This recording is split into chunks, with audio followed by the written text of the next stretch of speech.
highly respected Director Bird from Winter Haven. He is the Director of Public Safety for not only the police department, but the fire department. If you find me calling him Chief, he said that's okay because he was the Chief before he was the Director.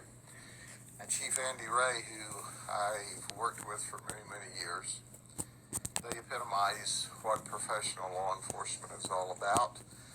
They joined us as well as members of the Orlando Police Department and the Orange County Sheriff's Office to do our Operation Child Protector.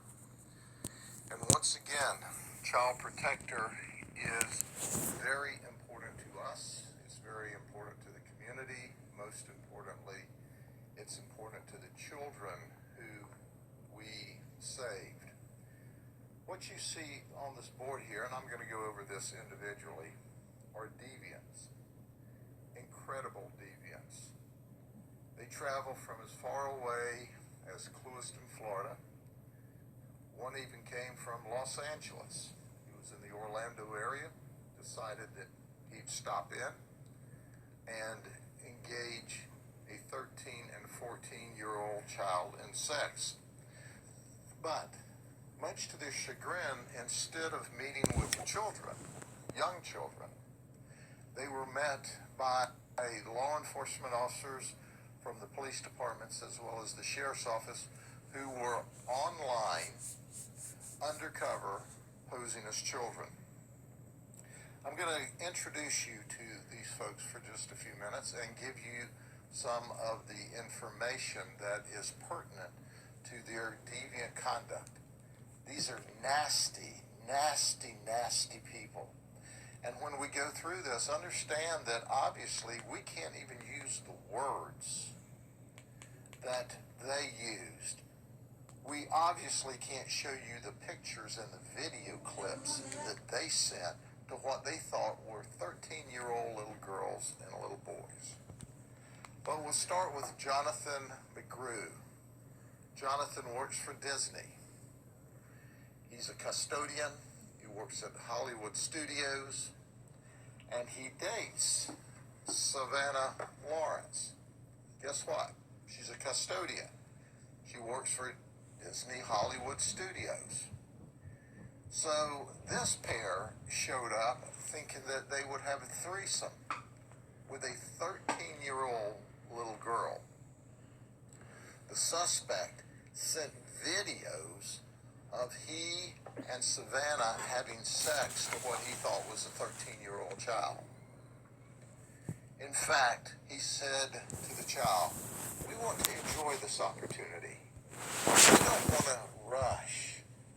And then at the conclusion, maybe even we'll cuddle a little bit." Are you kidding me? That's how you're talking toward 13-year-old children. He went on to say that our fantasy is to play stepdad, stepdaughter, stepmom, teacher, student, maybe even shoplifter, where we do a strip search. So he gave all of these details before the two of them showed up. Well, guess what? Savannah said, "I'm just a follower."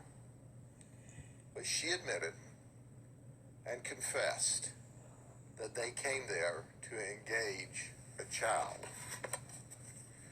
Well, if that's not enough, Disney employees, how about another one? This one is a lifeguard at Disney Animal Kingdom Lodge.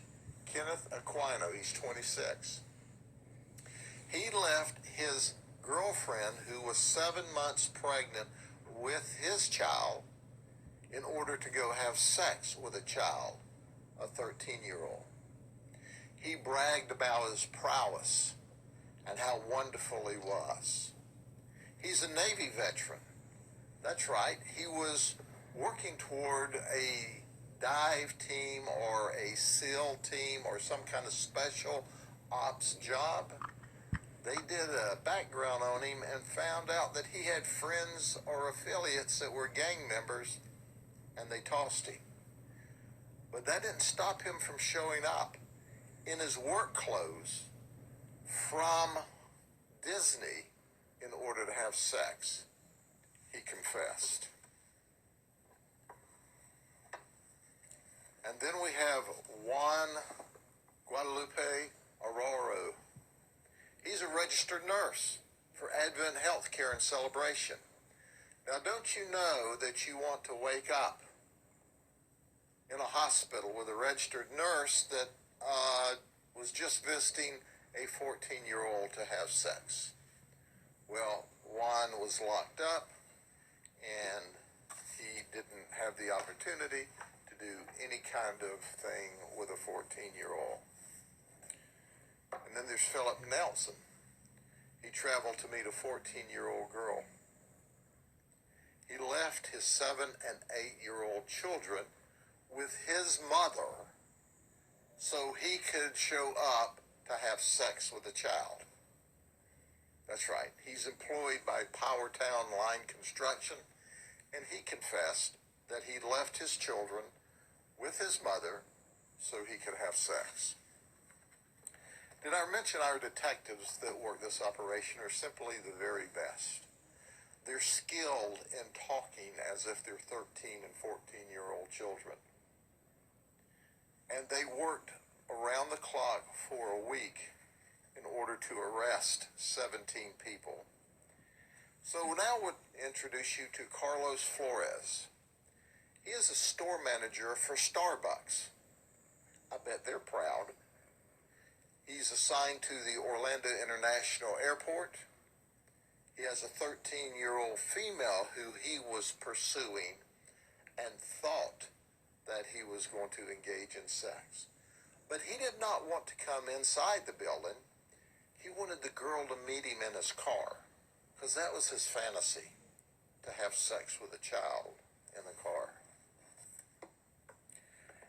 Now, because of HIPAA, I won't tell you which one, but I can tell you that one of the people that we are talking about today was HIV positive. Did you hear what I'm telling you? He's HIV positive. He showed up to have unprotected sex with what he thought was a child. Now, if that's not the worst of the worst, I can't imagine how it gets any worse. The guy is HIV positive. Let me say that again, because, you just can't believe it when you hear it the first time. He's HIV positive. He shows up to have what he thinks is going to be unprotected sex with a child, with a little girl. Fortunately, our detectives were there instead of a 13-year-old child. But guess what? Had it been a curious little girl as opposed to our very experienced detectives, she would have been directly exposed to HIV this weekend. And then there's Thomas Snyder. He is a custodian. There's something with custodians, this operation. But he works for Valencia Hills Nursing and Rehab Center in Lakeland. He thought he was showing up to have sex with a 14-year-old boy. In fact, he was at work when he was carrying on the conversations with the undercover operatives. You can't make this up. You can't make up what I'm about to tell you. He says, I like smelly feet. Did you hear that? He likes smelly feet. He wanted to smell the little boy's feet. And then he wanted to play with his toes. This dude right here, 5 brain cells, 4 aren't working. All of these guys, 5 brain cells, 4 aren't working. These are dangerous people. He talked really, really nasty during the undercover conversations, which tells us that that was probably part of his fantasy or his sexual desire. And then there's Jeremiah Davis from Clewiston. He came from Clewiston. He's a garbage truck driver. That's what he does. He hauls garbage to the dump. Well, we hauled him to the jail. He's also a Army veteran, and he thought he was going to show up for a 14-year-old girl. Are you using Liberty Mutual's coverage customizer tool? So you only pay for what you need. Sorry? Leo, you're an animal! Only pay for what you need. Liberty, liberty, liberty, liberty. Doing nasty things to this child, what he thought was a 14-year-old girl. He liked to talk nasty. He had a lot of deviant comments that he made along the way. He said his fantasy was to meet her in a pharmacy bathroom to engage her in sex. This guy's got a problem. The reality is they all have a lot of problems that they've created for themselves by violating the law, and we want to send them to prison. We want to keep them away from little girls and little boys. Then there's Jared Justice, all the way from Los Angeles, California. He showed up on vacation, but he only needed to buy a one-way ticket because he's not flying back to Los Angeles anytime soon. He's married. Mrs. Justice, did you hear that? Your married husband showed up from Los Angeles thinking he was going to have sex with a 13-year-old little girl while you're in Los Angeles behaving and holding the house down. His last name is Justice. That's what we're going to get. Justice for justice. And our justice for justice, we hope, will be 10 or 15 years in prison. This ain't California. You know, there won't be a wave and a smile and out the back door here. Oh, he brought condoms and candy. Sour Patch Kids. I don't think they came from Los Angeles. He stopped at the convenience store.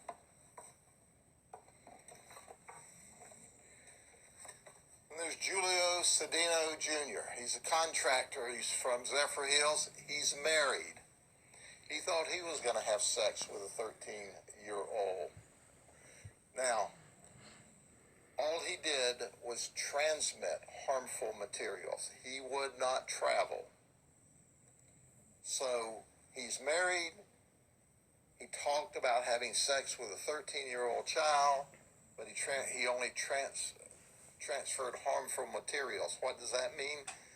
Nasty photographs, usually of himself or of some other deviant sexual acts.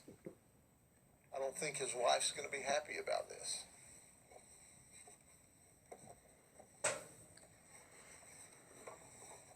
Then we have Lior Imbar.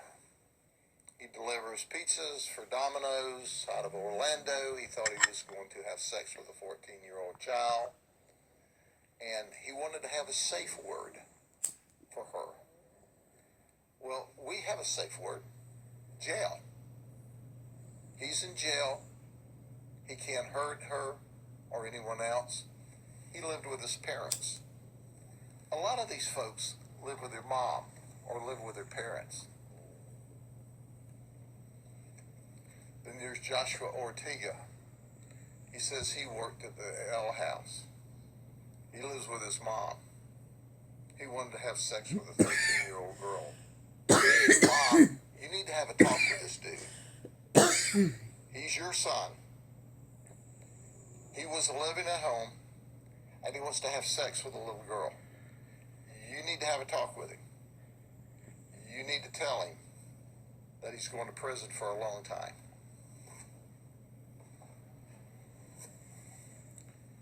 The last one I'm going to speak about here is Edward Mcgaffigan. He's from Orlando. He says he's a professional poker player. He lost. It didn't work well. He doubled down, and we trumped him. He sent harmful material. He thought it was a 14-year-old girl.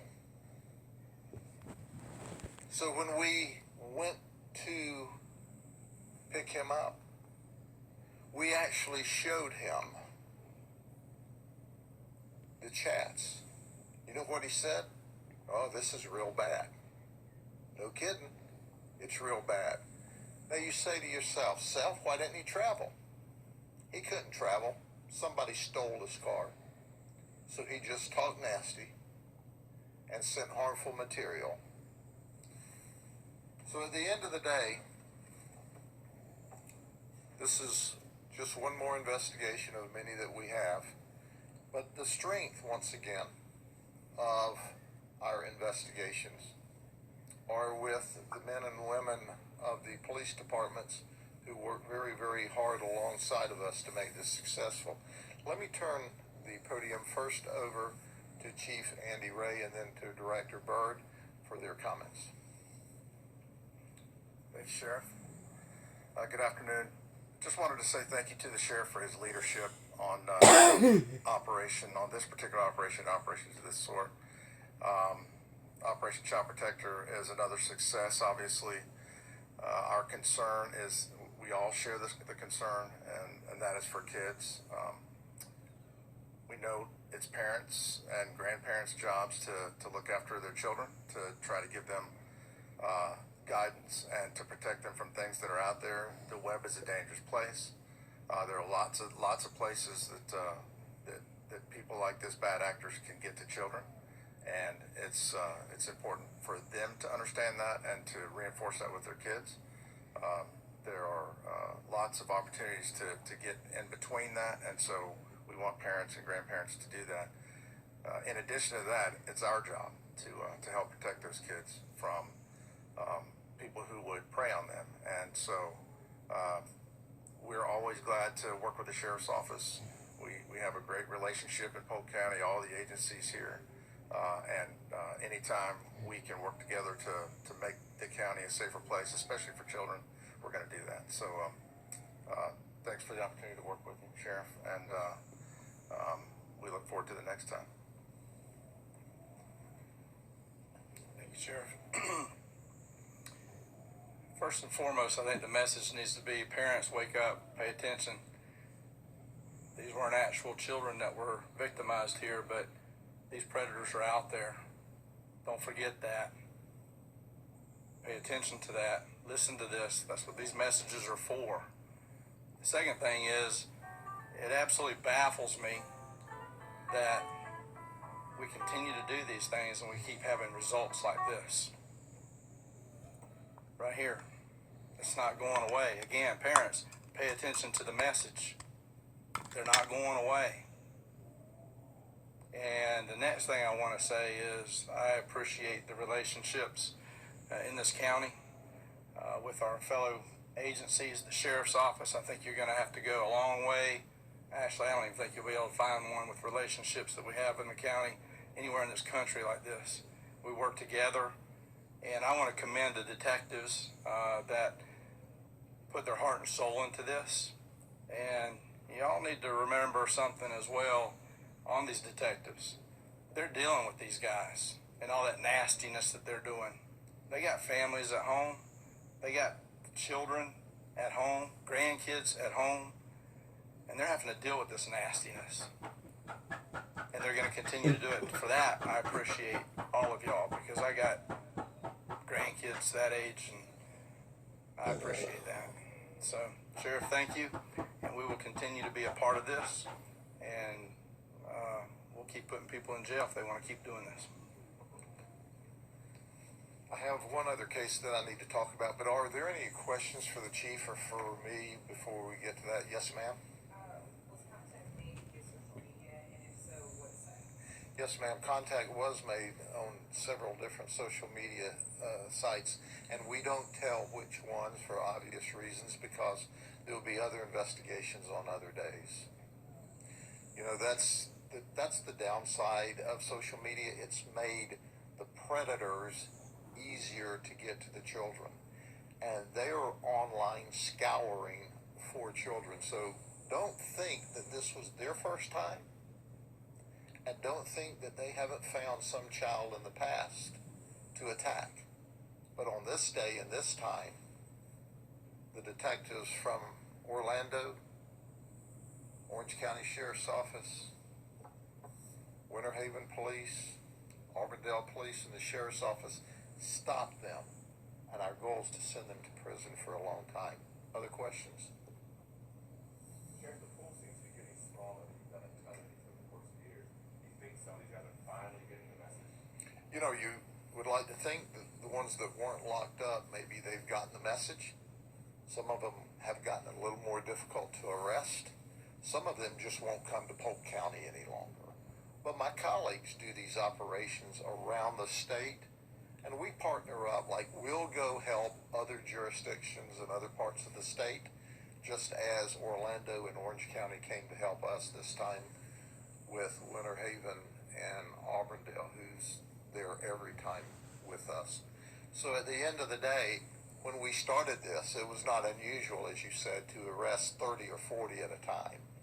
But 17 is the most we've gotten in a long time, unfortunately. So they don't go away. And as you can see, these are not kids. These are not kids doing stupid stuff. These are adults, at least chronologically. I'm not sure where they are mentally to do something like this, but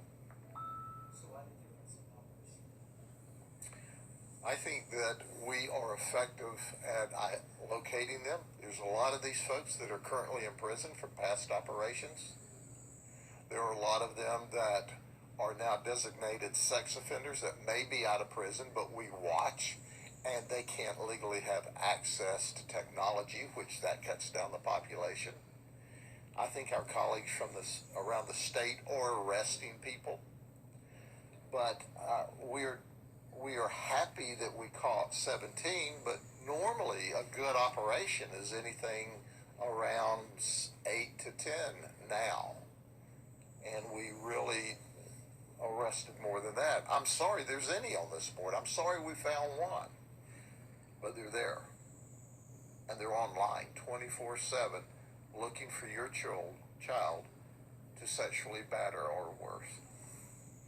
Are they themselves on their profile, or are they posting with others?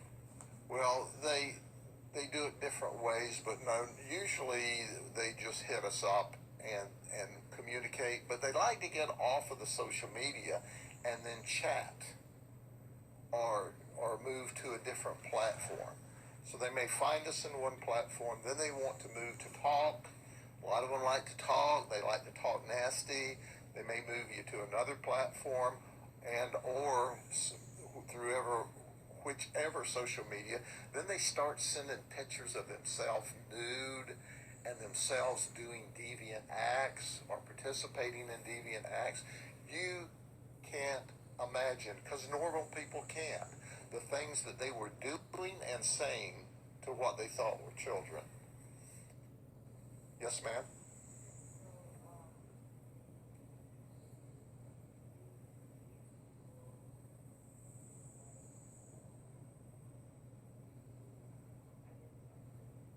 Well, when you think about it, ask me again, because I'm not going anyplace. Okay, so, yes.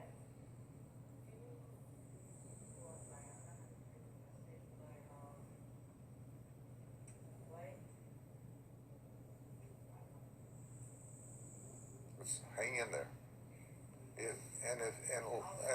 And if this one gets past you, we'll have another operation. Just write it down and save it for the next one, because it'll be applicable then. Yes, ma'am?